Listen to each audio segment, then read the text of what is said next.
Hello and welcome to this session on how to empower your developers to run AppSec in the cloud native era. My name is Simon Maple. I'm the field CTO at Sneak, and in this session we're going to cover a number of different areas of modern AppSec and DevSecOps and try to relate that to good practices that your development and security teams can run through from a cultural point of view, from a process point of view, and also from a tooling point of view.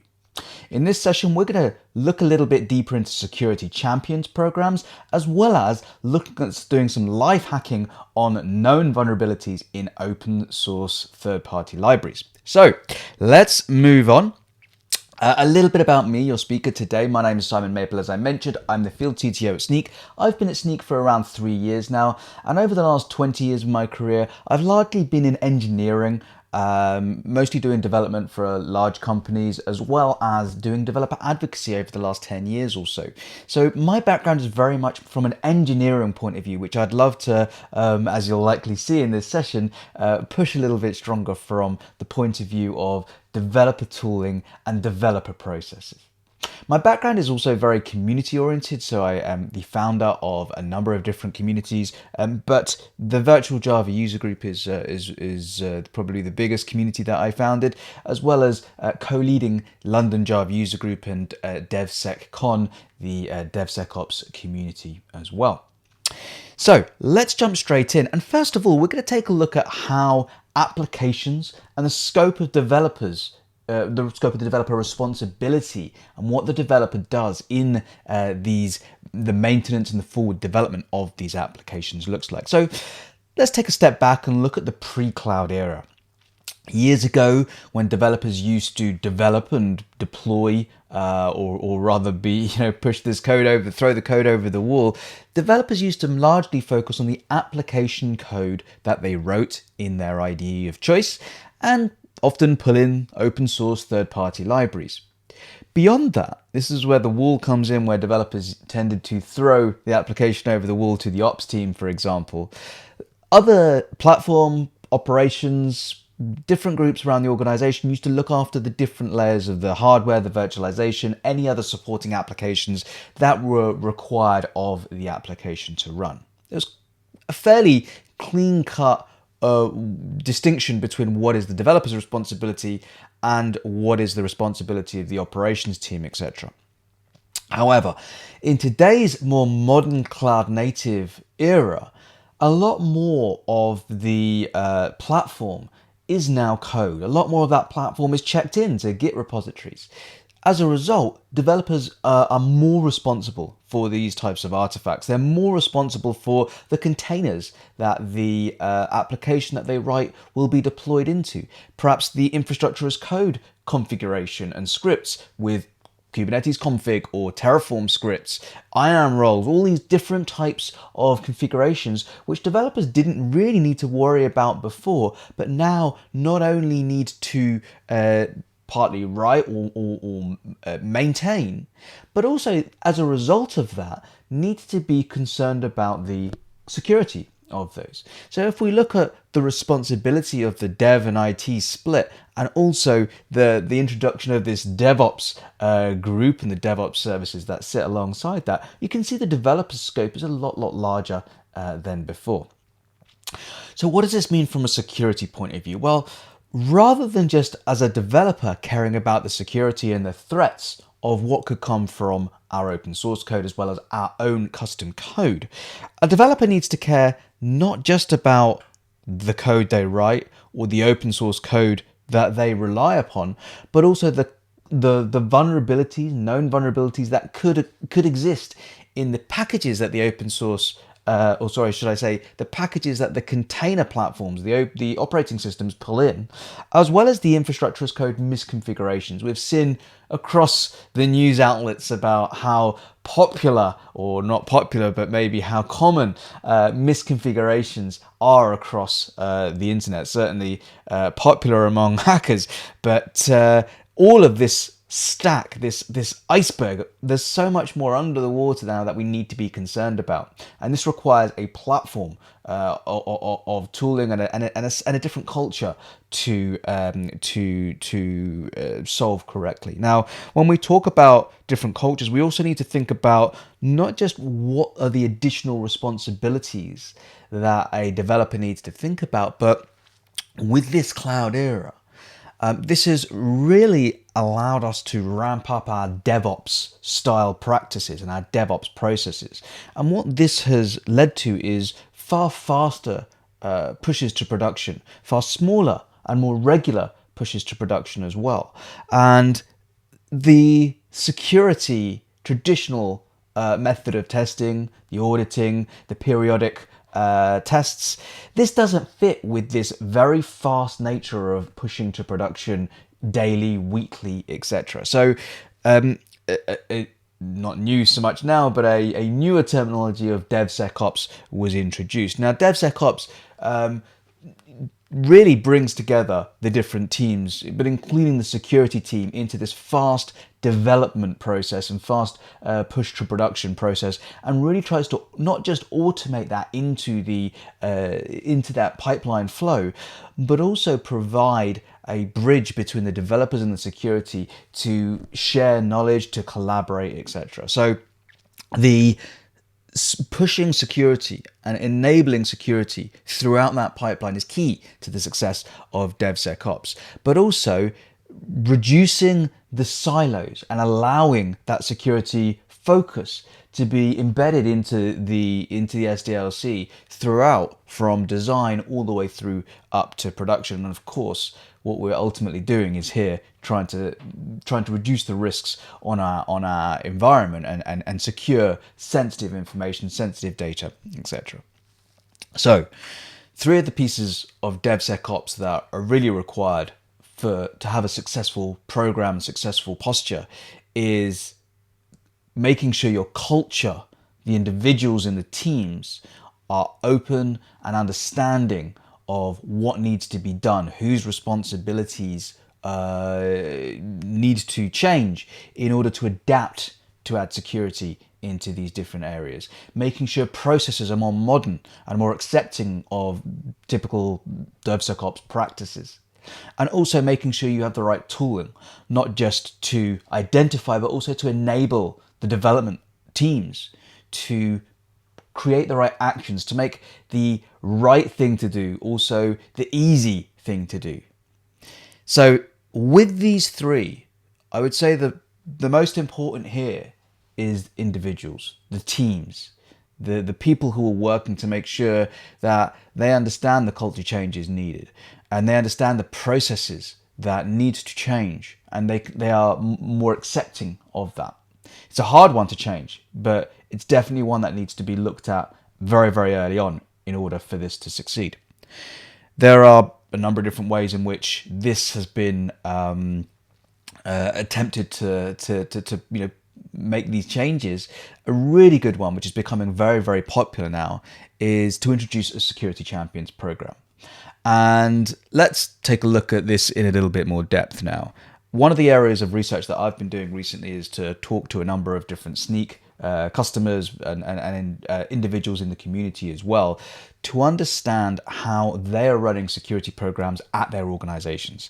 These organizations go from big enterprises of hundreds and even thousands of security champions to startups, small companies, medium companies, where they tend to just have a small handful of security champions within teams as well.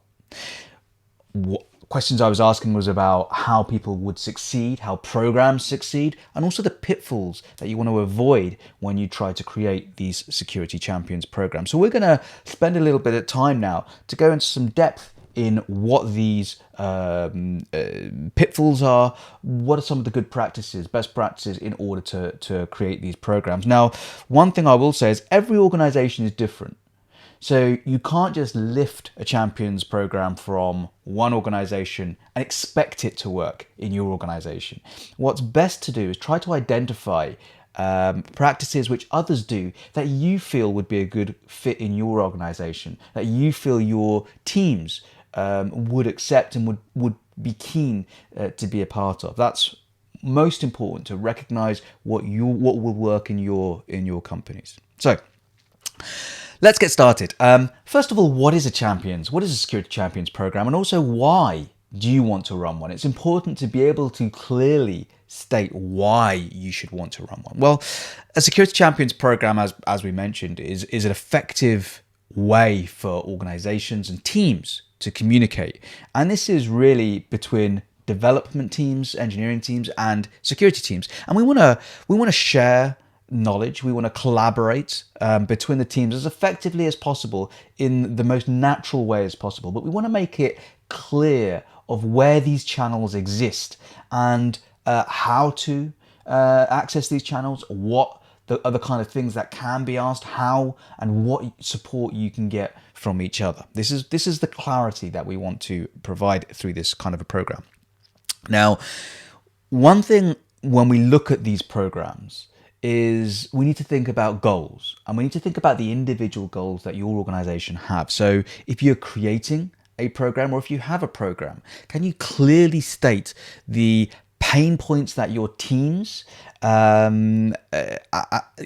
going through, things they need to fix, and when you design your program, is your program trying to fix those goals? And if so, what are the activities needed to fix those goals? So when we think about why might you want to run one, you want to be able to answer that question by saying, our organization have these specific pain points, and this champions program is going to be designed to fix these pain points. Or it could be an improvement statement. Our organization wants to improve around these specific areas, and we feel a champions program will facilitate those improvements. So one thing which is really important here as well is you are going to have, just by the sheer numbers, a much larger number of developers and engineering representation in these programs than the security team themselves. The program across everyone I spoke to tends to be pretty much solely run by the security team, but obviously the vast majority of those individuals in that program are going to be developers, and so as a result, you want to really prioritize the needs of the engineering folks. You want to understand what value engineering folks are going to be getting from these. Largely, and most successfully, I would say, these programs are voluntary. In other words, a developer isn't handpicked by an executive or a team lead and mandated that they join this kind of a team, but rather they see the need from the team and they volunteer, they self-volunteer themselves, perhaps because they're security curious and they're interested to learn more and they find it a fascinating area. There are a number of reasons why a developer might want to join one of these programs, but we need to understand that if we prioritize the needs of the development organizations, we have a much stronger chance of the organic growth in these organizations. So ask developers, don't just stand there and expect to know this automatically. Ask your development teams, what is it they're struggling with? What is it they need help with? And where can you support them in their day-to-day role to make that easier? And then try and create your program purely around that. And then from a voluntary point of view, developers will see the value. They'll identify the value being something which can help them directly with their job. And as a result, you have a far greater chance of success as to running one of these programs. So when I asked this very question about why teams want security champions programs, we talked with security teams as well as development teams, and there were a number of different reasons. Some of the top reasons that we had, and you know, it's fine to have different motivations and different reasons from org to org as well. Some of the most common ones is for a security team to have a focal point in a development team, to train, to educate, and also, as a result, to make that team more autonomous, to make sure that team can be more self-sufficient, to have that weigh in to a development team to help facilitate that autonomy is a really strong way of actually making them better and supporting them better. Amplification of security expertise, security knowledge, having an engineer in an engineering team that is the advocate for security, that is a voice within the development team, is very different to having a security person talking through developers. I ran a Twitter poll just recently, and in fact, developers would rather talk to engineers than security folks about security issues. So it's a very different prospect of an engineer talking to their team, who's a part of that team as well, talking to their team about improving security. To scale the security team non-linearly within an organization. So obviously we have big differences here between the size of a security team versus an engineering team. And it's important to scale that security through the engineering team. It's the only way we can scale. So to do that through a program like this is good.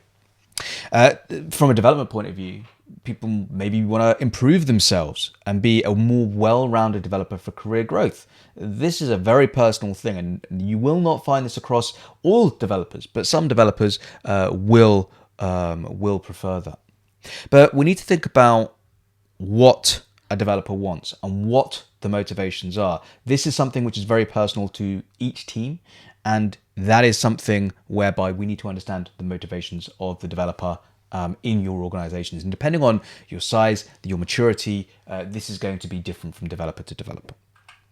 So when we're creating a program, or if we have a program, do we need executive sponsorship? Do you have executive sponsorship? Well, in short, absolutely yes, you do. This is one of the big pitfalls that is important to avoid. When running a security champions program, it's important to have executive sponsorship both from the security side and the developer side. From the security side, it's important that the security team have the right time, have the right administration and management and ownership of that program so that they can run it well. From the engineering point of view, there's two things. First of all, it's important to have that executive sponsorship. That security is important. This is an important part of the business. But also, we can't just have developers doing security in their own time. If you make an add-on to an existing job that they have, it's not going to get done. Or it's going to get done on the side and with limited time, maybe if there is time at the end of the week, end of the scrum, end of the, however you work. What we need is a level of executive sponsorship that allows our development organizations to spend a percentage of their time on security. And largely what we're talking about here is champions. So can a champion spend 10, 20% of their time? Is it a part of their job? And do they get rewarded for doing that as part of their job as they would any other part of their job, a feature delivery, for example? Now, this is very, very empowering in terms of being able to do those activities, and when people say this needs to be done, they know they have the exec sponsorship. From that exec sponsorship, you should get management sponsorship as a result, because your managers will want to obviously uphold the sponsorship that coming down from the exec teams. Now, when you actually go for this sponsorship is interesting. Different people do it in different times. It's important, first of all, to be able to answer those previous questions as to why we want to do this and for what benefits we're trying to do this. However, one of the other things that is very, very important is to say, can we show the value that this is actually going to provide? Not just what are we trying to fix? And sometimes it's actually better to do maybe a small pilot, an unofficial program, to actually say, hey, look at what we're doing here.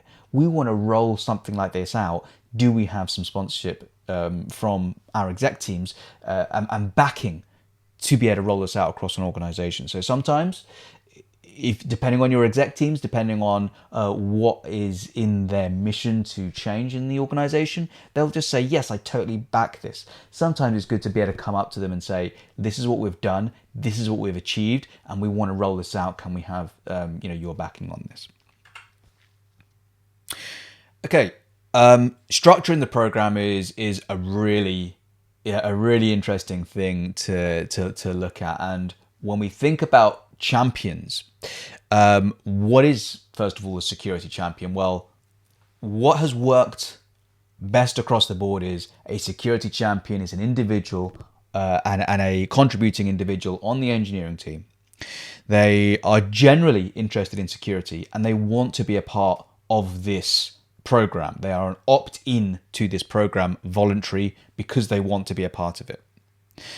It's often clearest when you have one security champion per development team or group of teams, depending on how your organization is structured and how large that is.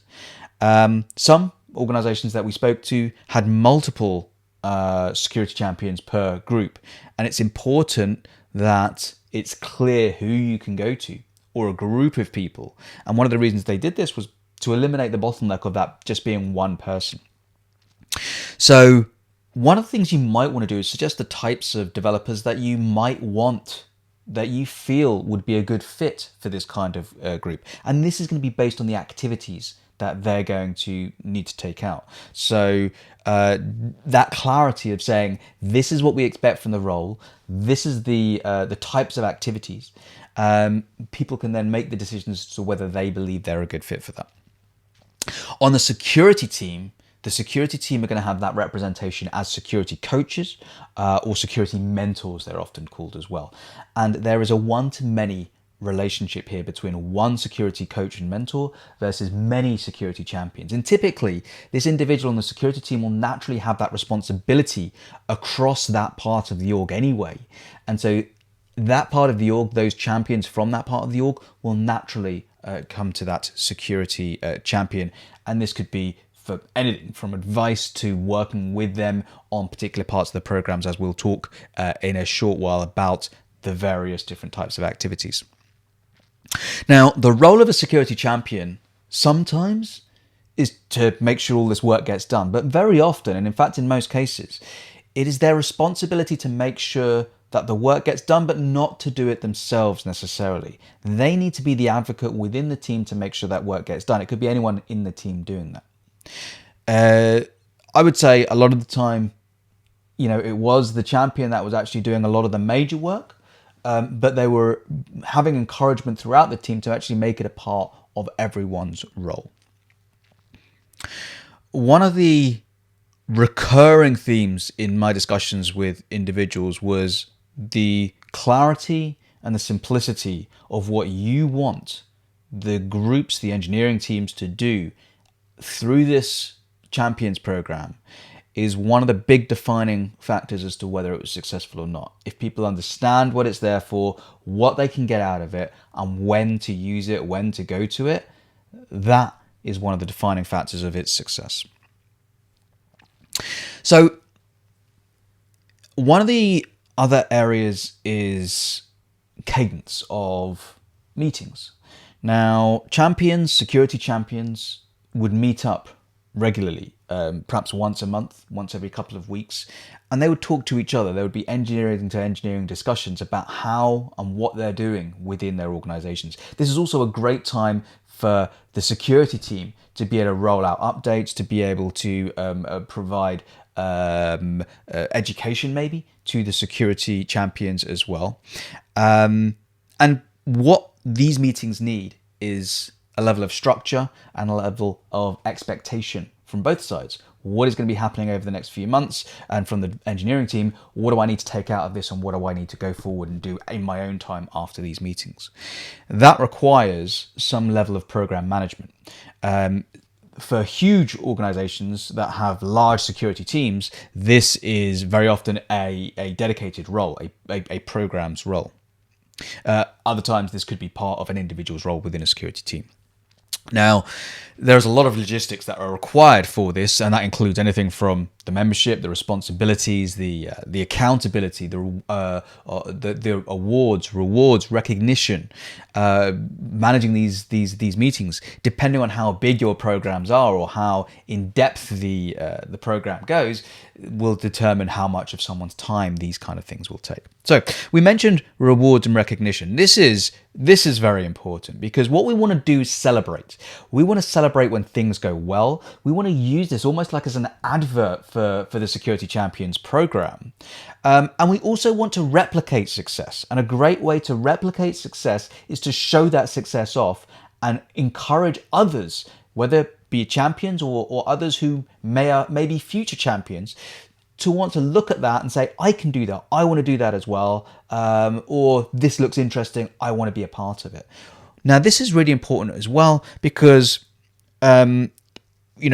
there is certain value that people see maybe in their careers, but for those who aren't looking for a security-driven career, we need other ways in which we can say, you know what, here's some fun that we can have in this program as well. That could be anything from, pre-COVID times, some companies and organizations did retreats like meetups every 6 months, every year perhaps. Let's pull everyone in the company who's a security champion over to some place, and we'll have some meetings, we'll have some education, we'll have some fun, and this is considered a perk of being in this program. Or perhaps tickets to some great security conferences, a DEF CON, a Black Hat, a DevSec Con. Maybe it's something as simple as recognition from your management teams, from your VPs, from the exec teams, perhaps from some of the internal conferences or sessions that is being given by the company. These are also great ways to advertise the program. If your VP, if your SVP is saying, let's congratulate and recognize this individual for doing this, you see the rest of the engineering org recognizing that person and potentially wanting to do something similar. It's a great way to pull people into that program organically. And finally, of course, t-shirts, hoodies, anything like that, beanies, whatever it is. It's great for association belonging, but it's also good for, encouraging people to be a part of that. So let's look about what are the activities that people should focus on. Well, this could be really linked to the goals of what your program needs to achieve. But typically the most common are education, improvement of secure development practices, and vulnerability management. The middle one there can be quite broad. It could be anything from adding different processes and things like that into your CI. It could be threat modeling, could be a number of different things. But let's go through some of them. So the education as a start, some of the ways in which we're seeing this work very, very well is introducing a belt system. So, yellow belt, brown belt, black belt, green belt, blue belt, whatever it is. And each belt is almost like an award given to someone. It can be given to them depending on maybe some of the courses they do, some of the hours they put in, some of the achievements that they've done within the team.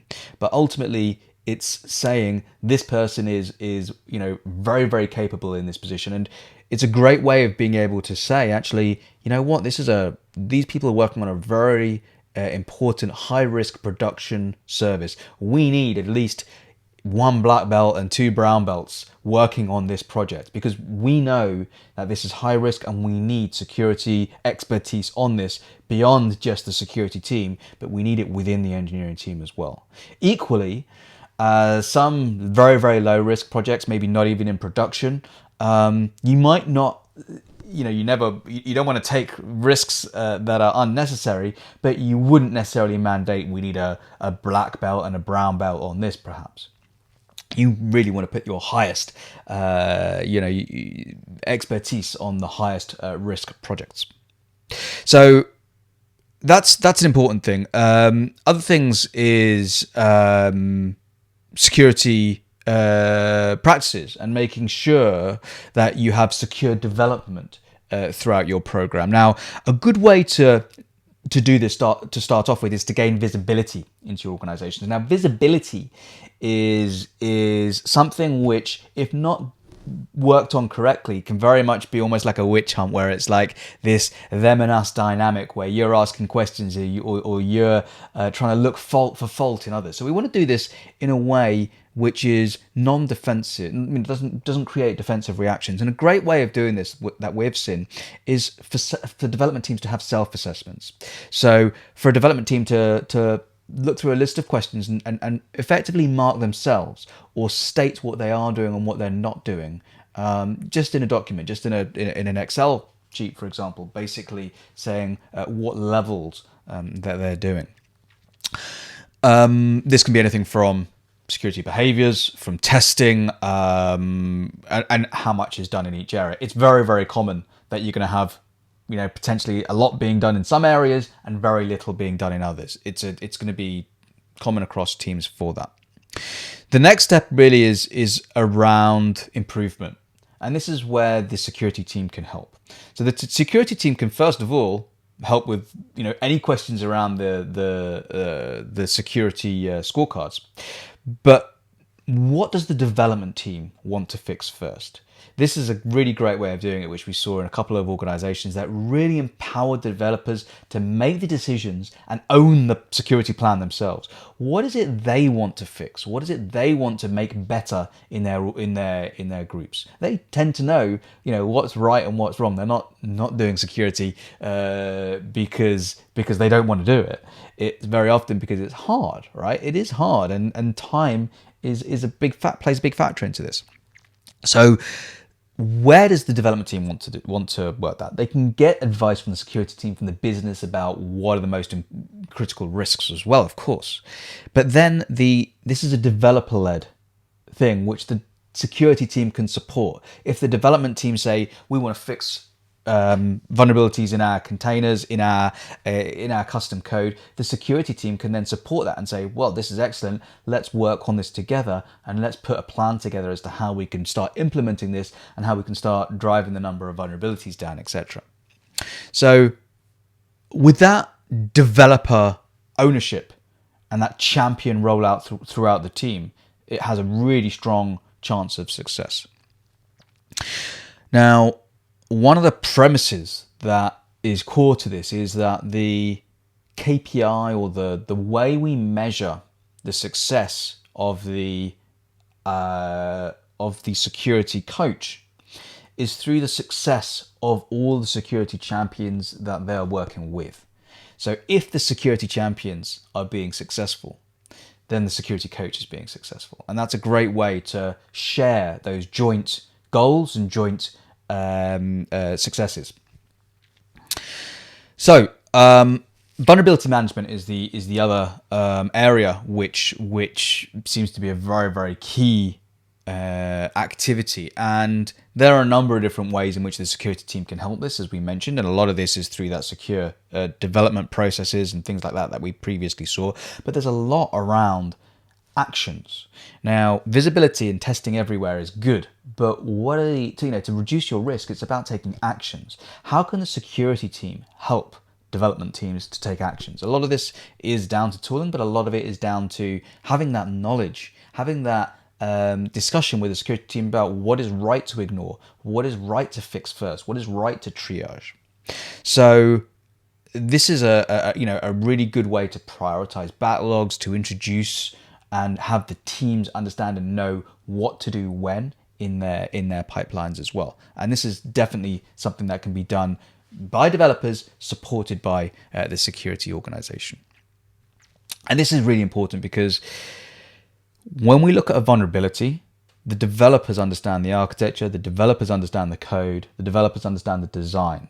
The security team understand the risk, and the security team understand the details of the security vulnerabilities and certain attack vectors.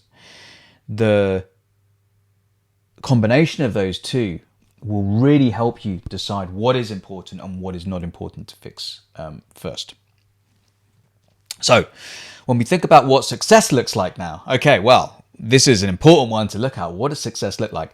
The first thing to remember is this is a long game. This should be a strategy that is embedded into our processes, not something which is, we're going to do this week and we expect amazing results in 2 to 4 weeks or anything like that. We need to start thinking about smaller things first. How well is this being adopted? How many champions are we getting wanting to apply? First of all, we want to actually keep it fairly small, right? We want to look at that rollout in a manageable way. But when we start opening it up, how many people are taking interest in coming to that? And how are we dealing with retention? Are people wanting to leave? Are people finding value in it? Those kind of number metrics. Another good metric to look at is the number of development teams that we have had an impact in. So, for example, if we're looking for one security champion per development team, how many development teams have we got? What is the split across that organization, and where do we have visibility? Where do we not? Engagement of members is another one. How many people are coming to meetings? How many people have filled out scorecards? How many people have put together plans? How many people are actioning those plans? These are all metrics in which we can assess change within those groups. We can also look at, of course, contextual or sometimes non-contextual numbers, more of the operational style numbers, but unless we have context behind that, it's hard to understand what impact we're actually having. So, for example, if a team has a ton more vulnerabilities than another, there could be several reasons for that. Perhaps this team has great visibility into their vulnerabilities because they're doing more testing than this other team. Perhaps this other team have done such a great job of threat modeling that the number of vulnerabilities from the start always going to be reduced as a result of that. There are a number of different reasons, but it's important to have that context. So understanding the different practices that different groups are doing also shows the risk change effect that we're having.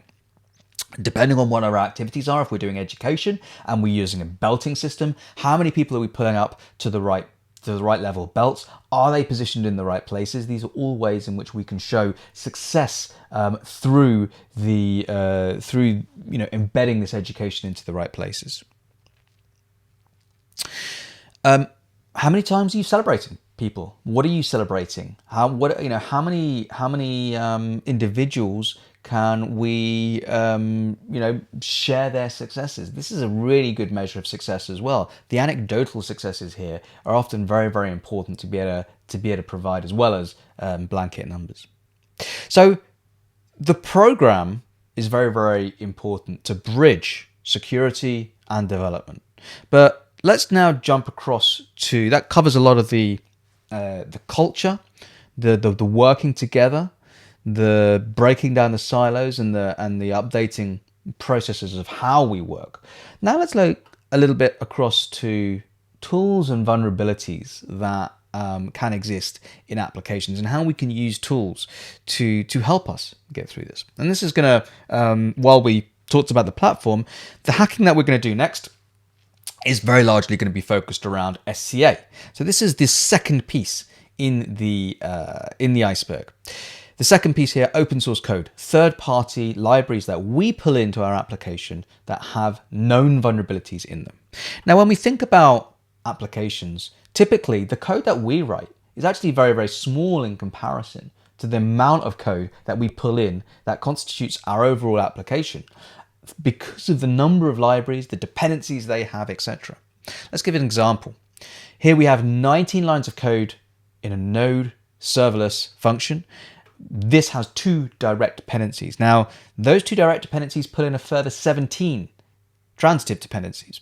So we have 19 lines of code, 19 dependencies. Now, developers can often too much focus on the 19 lines of code on the left here, but what this is actually pulling into a runtime environment is almost 200,000 lines of code. This is significant for 2 reasons. First of all, we need to recognize that actually those 200,000 lines of code aren't necessarily all going to be active. We're not always going to go through those. But it's also important to recognize that what we're trying to support, what we're trying to maintain, and what we're trying to secure is not just these 19 lines of code. How many vulnerabilities are going to exist in those 19 dependencies? How many of those vulnerabilities are going to be accessible through our application? And how many of those vulnerabilities have known exploits that an attacker might be able to use? So let's talk about a real example. Obviously, Equifax. We all heard about Equifax around their breaches that they had. Now, Equifax, as we know, used struts, and attackers are more and more attacking open source like they did here. And when the struts 2 vulnerability came around, or this specific CVE, should I say, the exploit was made available on the exploits DB, and you can see a very large spike in the number of attacks that occurred as soon as that exploit hit the exploits DB. Let's go ahead now and show you this exploit happening as we go through. So in fact, let me jump across to the application first. So I'm going to go across over to Safe Scrubland, which is a Heroku, my Heroku application. And while that's loading, it's a Java application, so it's going to be initializing. That's going to be using a struts endpoint. Now, let me show you where is it? The headers file here, the headers.txt file. This is the headers file that I'm going to be sending to this Heroku endpoint, which is going to contain a vulnerable version of the struts library. Now, you can see straight away that this header that I'm going to be sending contains an illegal content type, which starts with a % brace and also ends with a brace. Now, because we're sending an illegal content type, this is going to send us down an exception path of this struts endpoint invocation. And as part of that, we're going to go through the OGNL library, which is something that the struts library uses. Now, the OGNL library, as part of what it does, evaluates things that are enclosed within a % brace. Now, through the evaluation of this, we're going to start running certain pieces of this code unintentionally, which include this Java process builder. That's going to run commands, which, as you can see here, is going to execute bash on my local environment, executing a command, which in this case will substitute at runtime. During the invocation. Looks like my application is timed out, so there we go. Here's our application. Now, this application is running on Heroku, as you can see. It's a to-do list, which I won't go into. But what we're going to do is we're going to exploit this now by sending this header to that endpoint. Let me cat this file just to save my typing, and we'll use one of these attack strings here.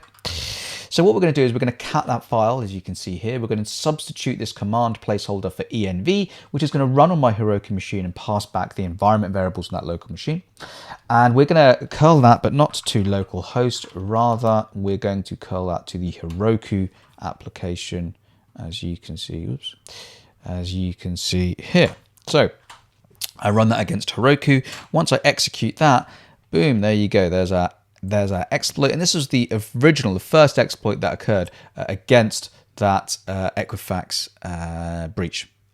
So what does this mean? Well, first of all, we have remote code execution on this system. We can also start learning about this system. For example, in our environment variables, this is a great place where people keep API keys or usernames, passwords, all kinds of sensitive information. We can start learning about the environment and learning about where data lives, learning about how we can get access to that data and perform an actual breach.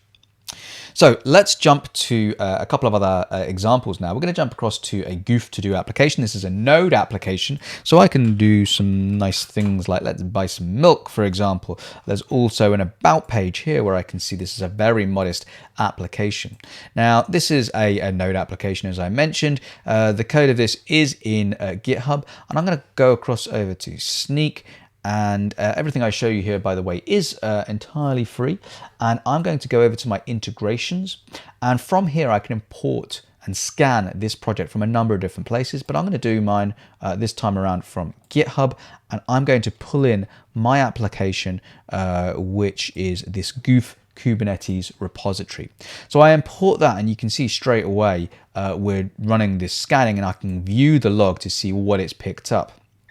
In the log, it's already found a whole ton and actually completed these scans already. If I was to refresh,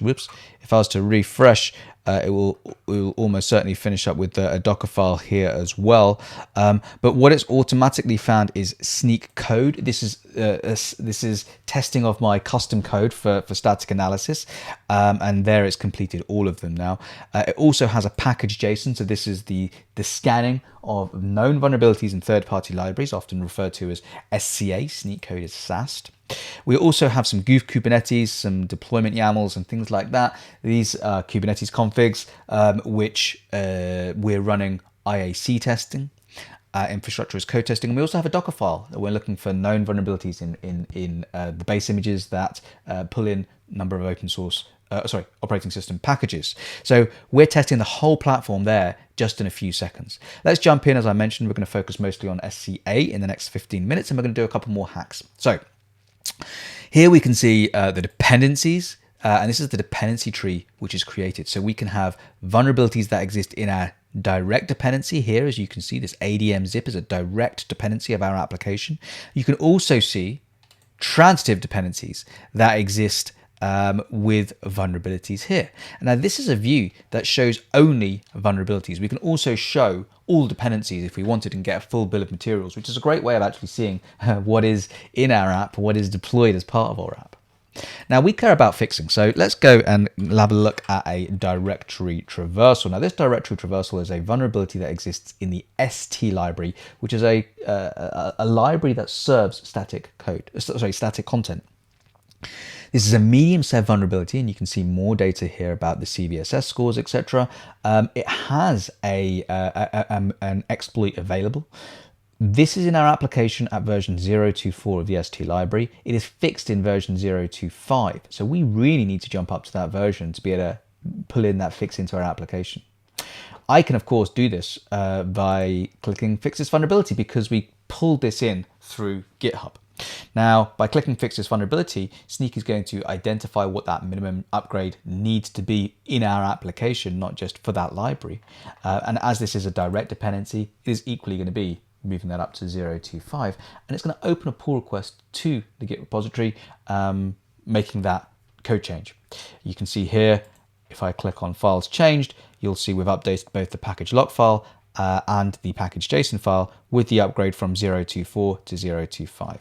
One other thing that Snyk will do is run tests against all of your pull requests now, since we've imported this into our dashboard, and this will test the delta of every single pull request, whether it's a Snyk pull request or a feature pull request, and we will test automatically to see if there are any license issues or security vulnerabilities which this pull request is pulling in. So I'm not going to merge that. Let's hack this. So let's do a directory traversal. So when we do a directory traversal, we want to think about how can we access the directory structure? Well, if I click through here, this is probably going to be stored in more of a data store, which is probably going to be like a NoSQL database. We have choose file here, which is an interesting one. This is probably going to get us to the file system, but this is actually a different vulnerability. The area that we are going to look for is this public about HTML. Let me copy this and take this to a command line. So I'm going to curl this about HTML, and you can see this is just the file which is being statically served, which is what ST does. Now, to do a directory traversal, what I need to do is break out of a directory, traverse out of a directory that I have access to potentially access sensitive files, sensitive materials that I shouldn't be able to see. So let's do a couple of tests. Let's remove the about HTML. Well, we get a directory listing, but it's still the public directory. So you would expect it's not necessarily something that is going to contain sensitive information. But arguably, this is a vulnerability because we're showing data that we shouldn't necessarily see. As a user, I shouldn't be able to see a directory listing. I shouldn't be able to see, different files that I is not part of my usual interaction with that website.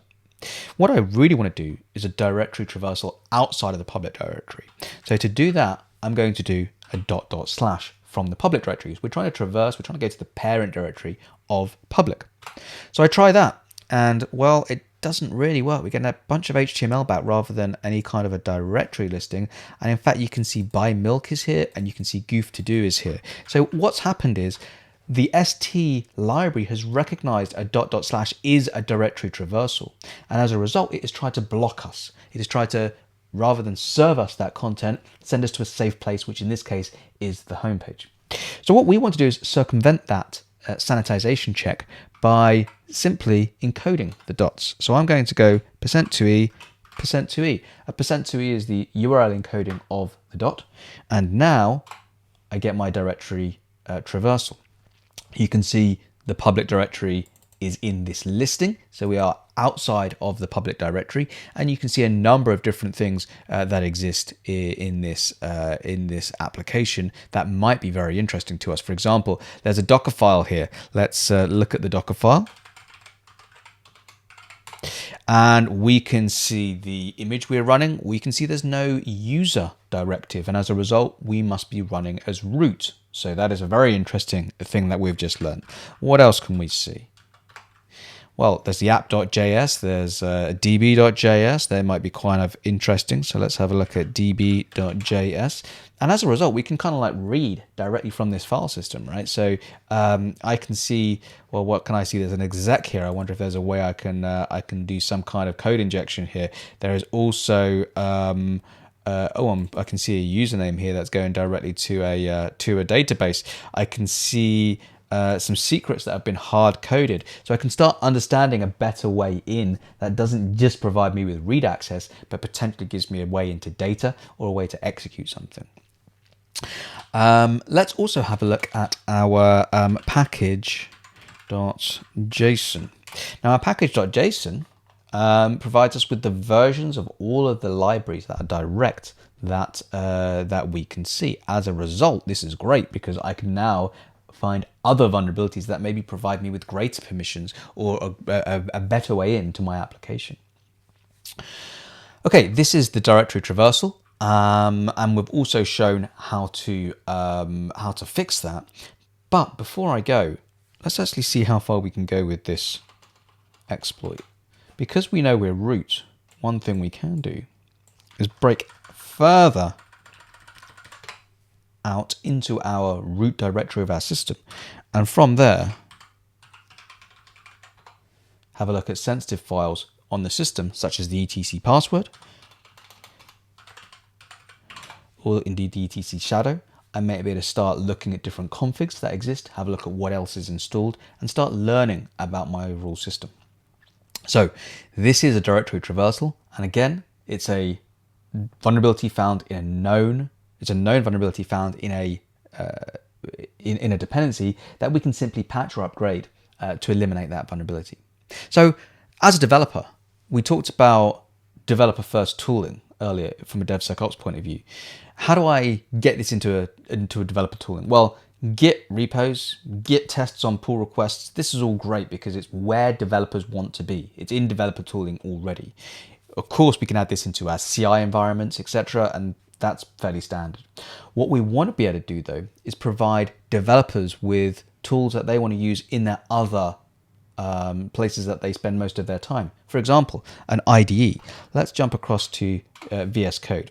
Now, in VS Code, as I'll show you here, is an application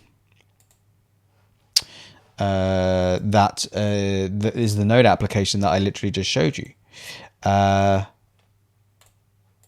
Here we go. Now, this Node application is the to-do application, and we can see in the app.js a number of different require statements. So this is where we're effectively importing this into these libraries, the functions of these libraries into our code. Now, from here, we've enabled sneak, vulncost, which is a sneak VS Code plugin. From here, I can click on this balloon, and you can actually already see the annotations which vulncost has added, which tell us how many vulnerabilities exist in this in these requires. So I can look at this ST, for example, and I can see there are 4 vulnerabilities in it. Let me click this balloon and click fix vulns, and you'll see from here that there are 4 vulnerabilities, 2 direct, so 2 vulnerabilities in the ST version of the dependency, and 2 indirect. So there are 2 transitive, or there are 2 vulnerabilities in transitive dependencies which ST relies upon. The remediation would be to jump to version 1.2.2, and I can do that simply just by going over to my package.json, and this is where I pull in my version. So this is also a place which Sneak tests there as well. I update this, I do my npm install, and these vulnerabilities disappear. So this is a great way for developers to be able to test. Another way is if I was to do it at the command line. So for example, this is my this is the package root or the root of my application on my command line. And what I've already done is an npm install, I think it's -g of Sneak, and this installs the Sneak CLI onto my environment. So from here, I can run a Sneak test, and a Sneak test will effectively run those exact same tests, but against the application as it stands on my local environment. And as a result, you'll get all of the same issues and all of the same remediations as well. So you can see some patches, you can see some upgrades from version to version. In fact, indeed, there is the ST024 up to 122 version upgrade. So we can test in a number of different places, but it's important to be there in the development environments. We can send pull requests directly to our Git repositories. But what if we're not testing? What if we are not going through a pipeline? How could we know about vulnerabilities that exist if we are not testing for them? Well, once we are in our, once we import our project, one of the things which we do is have Sneak test daily. So Sneak will, irrespective of whether we are testing locally on the CLI, in the UI or in our IDE, Sneak every single night will automatically test this. And you'll see, if I can find one, I think there's one a little bit way back. Here we go, Sneak Update. Sneak Update is an automatic pull request which has been created and sent to this repository. And you can see that this pull request was created because vulnerabilities either could not be fixed or were fixed in a slightly different way, like a patch, for example, because no upgrade was available, no update was available at the time. However, now an upgrade has been made available, and it is a better fix for you to be able to put out. So this pull request has been made for you to be able to perform a better fix. Additionally, if a new vulnerability has been created, or disclosed, should I say, a new vulnerability has been found in a package that you are using, a pull request will come straight out to you on the nightly test, which will automatically put you up to the version that contains the fix if that update is available. Of course, you can get notified in many different ways as well. Could be Slack, could be a webhook, could be an email. But we want to live where developers live, and the best way to do that is to provide that data and that information directly into GitHub. Of course, if I was to go back into Sneak, we've shown you the SCA testing. If I was to come back into my dashboard and show you where other tests occur for the remainder of the cloud native platform, I go to my projects, and you'll see that Sneak did, of course, find lots of different artifacts that it could test, lots of different component files that it could test.